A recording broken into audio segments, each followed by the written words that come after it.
16 ساڵ تێپەڕەبێ بەسەر کۆچی دوایی پێشمەرگەی دێرین و سەرکردە لیوا خەلیل نیعمەت دۆسکی کە فەرماندەیەکی سەربازی و پێشمەرگەیەکی بە دیسپلین و سەرکردەیەکی سیاسی بازمون بوو.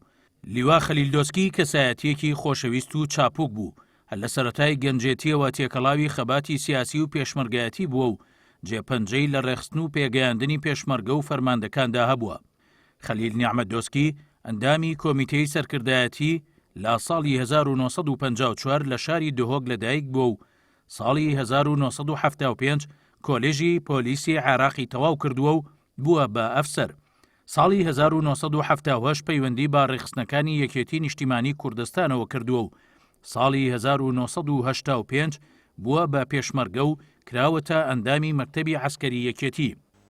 زۆرم خۆش دەویست یەکێک بوو لەو کەسانی هەر کارێکم پێ دەسپارت دەیکرد، لە هەر شوێنێکمان دادەنا دەیکرد و بە چاکی ئەو شەی دەکرد کە بۆمان دادەنا و لە پاش ئەوەی کە تووشی نشست هاتین معنەویاتی زۆر بەرز بوو.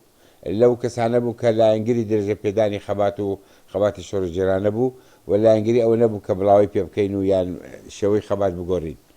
لە ڕاپەڕینی ساڵی 1991دا خەلیل نیعمەت دۆسکی لێپرساوی ناوچەی بادینان بووە و دوای ڕاپەڕین لێپرساوی ئاسایشی دۆک بووە لە حکوومەتی هەرێمی کوردستاندا. هەوکات ئەندامی مەڵبەندی چواری یەکێتی نیشتیمانی کوردستان بووە لە بادینان. بۆ هەر ئیشێکی بتن کە پێویستی ببێ بۆ هەر کەسێکی باش شەڕەت ڕەنگی لەسەرەکە من خۆم عەسکەرم ئەوەی باش بتن ئیشی باش بکێتن با ئیخلاسی بکێتن بە پاکی بە دەستپاکی بە دەرمەنپاکی بە هەموو ئەو سفاتان کە باسمان کرد و شەڕەت ڕەنگی لەسەرەکەن چ لە دەستم بێت تەقسیم بن ئەوەی خراپەی بکێتن بەفەر چ لە دەستم بێت خراپەی لەگەڵەکە. مانگی تەمووزی ساڵی 1996 کراوەتە ئەندامی فەرماندەی گشتی هێزی پێشمەرگەی کوردستان و ساڵی 2001 لە کۆنگرەی دووەمی یەکێتی نیشتیمانی کوردستاندا بە ئەندامی کۆمیتەی سەرکردایەتی هەڵبژێردراوە.